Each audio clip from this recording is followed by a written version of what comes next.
क्योंकि जब आप ये बार बार कहते हैं कि ये तो मेरा पहला ही अटेम्प्ट है, ये तो मेरा पहला ही अटेम्प्ट है, so this subconscious is good as long as आप अपनी एंजाइटी को कंट्रोल करने के लिए बोलते हैं। क्योंकि आप एक कॉम्पिटिटिव एग्जाम के लिए दौड़ लगा रहे हैं, आप कोई एक पंचवर्षीय योजना या 5 ईयर प्लान के ऊपर काम नहीं कर रहे हैं। तो अक्सर ये भी हुआ है बच्चों के साथ में, आप इस कॉम्प्लेसेंट माइंडसेट के साथ सोए हैं रात को, बट पता चला कि हाई कोर्ट का ऑर्डर आ गया और आप एग्जाम की लीग से ही बाहर हो चुके हैं।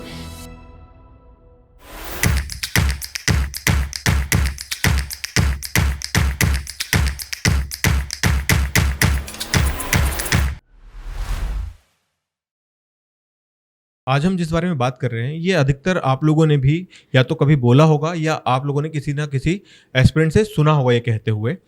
मैम, बहुत सारे एस्पिरेंट्स जब अपनी प्रिपरेशन कर रहे होते हैं और अधिकतर जब कॉलेज के टाइम पर वो प्रिपरेशन करना चालू कर देते हैं तो अधिकतर कहते हैं कि ये मेरा पहला अटेम्प्ट है, ये मेरा फर्स्ट अटेम्प्ट है, ये तो बस ऐसे ही देने के लिए दे दिया गया है, या वो अपना पूरा तरीके से 100% नहीं दे पाते हैं।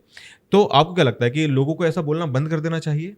तो आपने सर सवाल करते हुए ही इस बात का थोड़ा हद तक तो जवाब दे दिया है कि जब भी बच्चा ये कहता है कि ये मेरा पहला अटेम्प्ट है और वो अपना 100% नहीं दे पाता है, so this is somewhere the reason. क्योंकि जब आप ये बार बार कहते हैं कि ये तो मेरा पहला ही अटेम्प्ट है, ये तो मेरा पहला ही अटेम्प्ट है, तो ना ही सिर्फ आप दुनिया को ये बता रहे होते हैं कि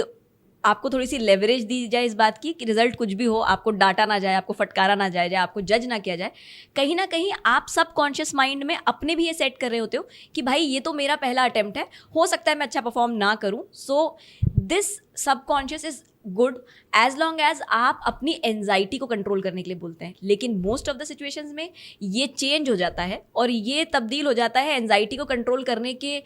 मेथड से एक कहीं ना कहीं सेल्फ कंटेंट रहने के मेथड पर या सेल्फ कंटेंट रहने के कंडीशन पर, जहाँ बच्चा ये सोचने लग जाता है कि ये तो मेरा पहला ही अटेम्प्ट है, बिगड़ भी गया तो क्या होगा, और फिर वो अपने एफर्ट्स में 100% नहीं दे पाता। उसका सबकॉन्शियस उसे 100% देने ही नहीं देता। जब भी वो थोड़ी सी मेहनत करता है, उसे लगता है कि अरे आज बहुत हेक्टिक दिन हो गया, आज बहुत ज़्यादा पढ़ लिया, तो उसका सबकॉन्शियस उसे साइलेंटली कह देता है कि यार भाई पहला ही तो अटेम्प्ट है, क्या फ़र्क पड़ता है ना। एंड देन उसकी प्रिपरेशन अपने आप थोड़ा सा ग्राफ जो है वो नीचे गिरने लग जाता है। So I guess this is something जो हमें बंद कर देना चाहिए बार बार बोलना, क्योंकि ये एक कॉम्पिटिटिव एग्ज़ाम है। इन एग्ज़ाम्स का नाम ही कॉम्पिटिटिव एग्ज़ाम्स है, क्योंकि ये आपको दौड़ते दौड़ते भागते भागते और निरंतर भागते रहना इन एग्ज़ाम्स में। जब तक आप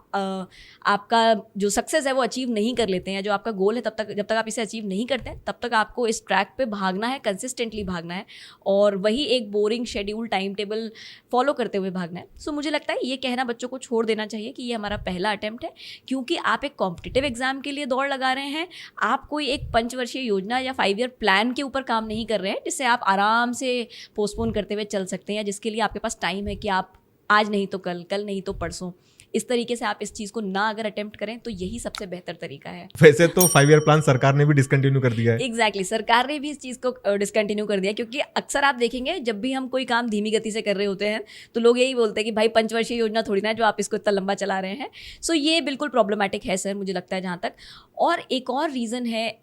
इस बात को, इस फ्रेज़ को बार बार ना बोलने के पीछे, जो मुझे लगता है बच्चों को देखना चाहिए, समझना चाहिए, वो ये है कि रिसेंटली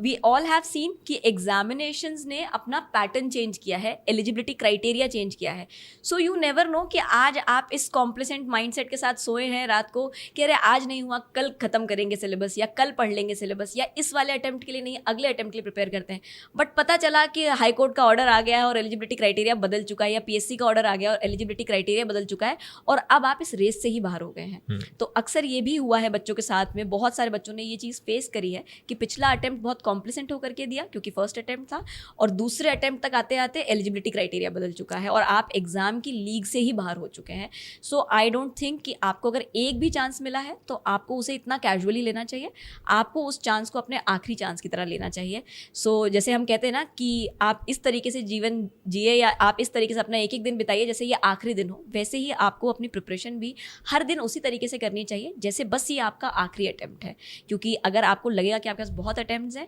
या अगर आपको लगेगा कि आपके पास लेवरेज है फर्स्ट अटेम्प्ट खराब कर देने की, तो वो निरंतर सबकॉन्शियसली खराब होती चली जाएगी और आपका जो सक्सेस है वो भी पोस्टपोन होता चला जाएगा।